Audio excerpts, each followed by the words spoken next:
Eu de novo aí, professor Nélio. Decidi gravar alguns vídeos aí com resolução dos exercícios que a CED passou para vocês.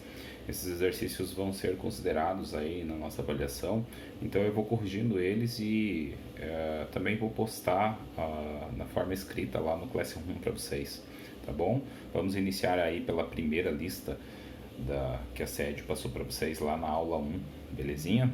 Vamos ver aí quais são esses exercícios. Olha só, então, gente, esse exercício da aula 1 da CED é sobre termologia, mas sobre os conceitos aí de calor e temperatura. Então o exercício diz assim, ó: no café da manhã de Débora são servidas 2 jarras contendo massas iguais de leite, sendo uma de leite gelado e outra de leite quente. Débora afirma que a jarra de leite gelado tem menos calor que a jarra com leite quente. Ela diz também que a jarra com leite quente tem maior energia interna que a jarra com leite gelado. As afirmações de Débora estão corretas? Justifique. Sim, né, gente? As afirmações de Débora estão corretas. Por quê? Vejam só, na primeira afirmação, ela diz que a jarra que tem leite gelado tem menos calor que a jarra com leite quente. Claro, na física não existe quente ou frio, existe mais quente e menos quente.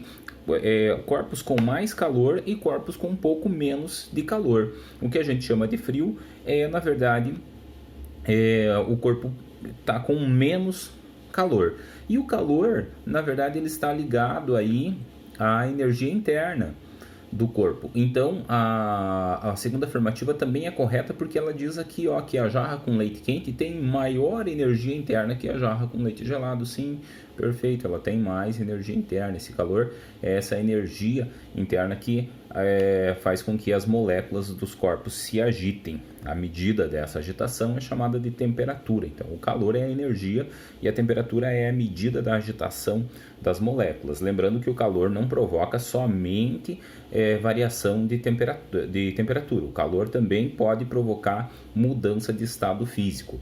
Faz com que as moléculas dos corpos aumentem tanto a agitação que quebra a ligação entre essas moléculas e o corpo muda de estado físico. Tá certo? Então, nesse exercício 1, as 2 afirmativas estão corretas. Como que a gente pode justificar? A jarra que tem leite gelado, ela tem menos calor. E a jarra que tem leite quente tem maior energia interna. Corretas as afirmativas. Exercício 2. Quando colocamos corpos em um mesmo recipiente termicamente isolado, ocorre transferência de energia entre eles, até ser atingido o estado de equilíbrio térmico. Qual é a condição necessária para haver calor? Aqui deve ser troca de calor. Ou seja, para ocorrer transferência de energia entre os corpos. Vejam, se eu coloco 2 corpos, um do lado do outro, qual é a condição para que um corpo passe calor para o outro? Que as temperaturas deles sejam diferentes. Um possua maior temperatura do que o outro. Essa transferência de calor vai ocorrer até que o equilíbrio térmico, ou seja, até que as temperaturas sejam equivalentes. Então, a condição para que haja troca, aqui faltou troca de calor entre os corpos, ou seja, para que haja transferência de energia entre os corpos, é que as temperaturas sejam diferentes. Essa é a resposta, as temperaturas sejam diferentes. Beleza? Aí aqui não tem exercício 3 nem 4, né? Veja que do 2 ele já pula para o 5. Tranquilo, vamos resolver. Olha o 5. Para haver troca de calor entre 2 sistemas A e B, é necessário que A e B, vejam só, qual é a condição? A gente acabou de ver. Qual que é a condição para que haja a troca de calor? Deixa eu ampliar um pouquinho mais aqui. Vejam só. Qual que é a condição para que haja, então, a troca de calor entre esses corpos? A condição é que as temperaturas deles sejam diferentes, né? Então no item 1 ele diz aqui, ó, que tem massas idênticas. Não necessariamente, pode ser um corpo grande e um corpo pequeno. Se as temperaturas forem diferentes, eles vão transferir. Então essa é errada. Que estejam a mesma temperatura. Errado, se tiver a mesma temperatura, não vai haver troca de calor entre eles. Que sejam sólidos ou estejam em um meio líquido. Também é mentira, porque um corpo sólido pode transferir calor para um gás, né? A gente mesmo, quando você sai na rua e bate um vento gelado, você está trocando, teu corpo está mandando calor pro ar, né? Que é um gás. Então, quais afirmativas são incorretas? Todas são incorretas, certo? Justifique sua resposta. Bom, a primeira é incorreta por quê? Porque a massa não influencia na troca de calor. Eu posso ter um corpo grande, um corpo com 1 kg e um corpo com 100 gramas, por exemplo, e trocando calor entre si.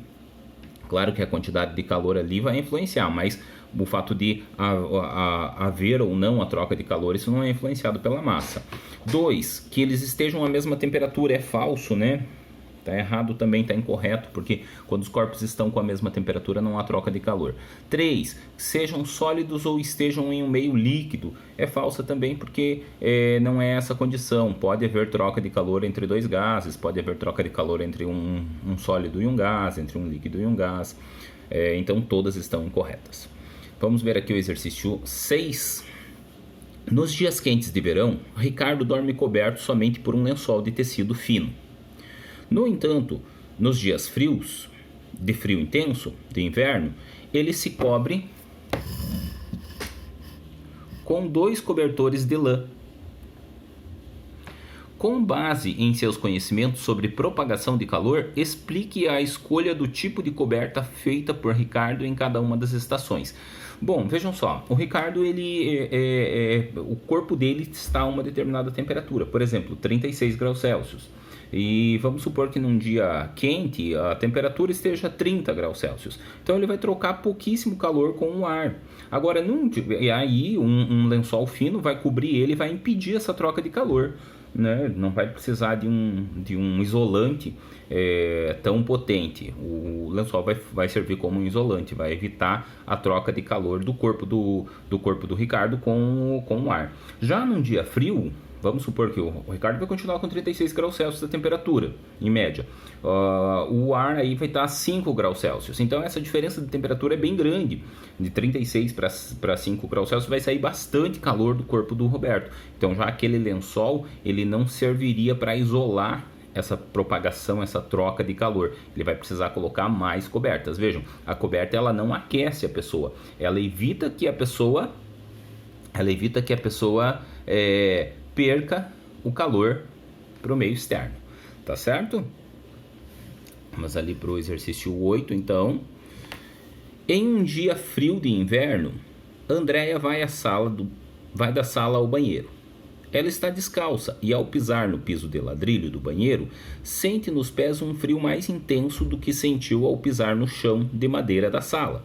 Explique por que Andréia teve esse tipo de sensação, dado que todos os ambientes de sua casa estão à mesma temperatura. Isso é verdade, todos os ambientes da casa vão estar à mesma temperatura. Por que Andréia, então, ela sente que o piso do banheiro está mais frio, por ser, né, de cerâmica, de ladrilho, e está mais frio do que o piso da sala, que é feito de madeira? Porque a cerâmica ela vai retirar mais calor mais rapidamente do pé da Andréia. Então ela vai ter essa sensação. A cerâmica consegue retirar calor com mais facilidade. A madeira ela é um pouco menos condutora, né? Ela é mais considerada um isolante, então ela retira menos calor do pé da Andréia. Só por isso. Então o fato dela sentir o chão do banheiro mais frio é porque, na verdade, o pé dela está perdendo mais calor, ou está perdendo calor mais rapidamente para o piso do banheiro do que para o piso da sala. Tá certo, gente? Belezinha? Espero ter ajudado aí. Valeu, um abraço.